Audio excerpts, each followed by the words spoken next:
నియోజకవర్గాల అభివృద్ధి కోసమే వైసీపీ ఎమ్మెల్యేలు తెలుగుదేశం పార్టీలోకి వస్తున్నారని అన్నారు. హిందూపురం ఎమ్మెల్యే నందమూరి బాలకృష్ణ తిరుపతి స్విమ్స్ లో ఏర్పాటు చేసిన ఎన్టీఆర్ విగ్రహానికి ఆయన పూలమాల వేసి నివాళులర్పించారు. 20 ఏళ్ల క్రితం స్విమ్స్ లో ఎన్టీఆర్ నాటిన చెట్టుకు నీళ్లు పోశారు. తెలుగుదేశం పార్టీ క్రమశిక్షణకు మారుపేరని, అందుకే అందరూ ఆకర్షితులై తమ పార్టీలోకి వస్తున్నారని అన్నారు బాలయ్య.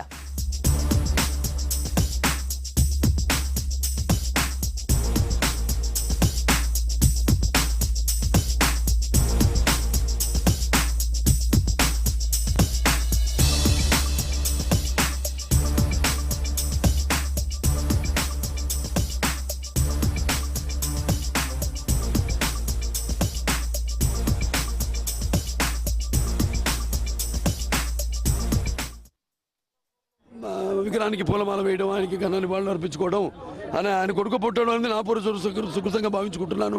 అక్కడ ఉంటే వాళ్ళ యొక్క స్థానిక నియోజకవర్గం కూడా బాగా అభివృద్ధి చెందుతుంది అనే ఉద్దేశంతో వాళ్ళందరూ ఇంకా ఒక సంస్థ, తెలుగుదేశం అనేది ఒక వ్యవస్థ, అది కేవలం ఒక పార్టీ కాదు.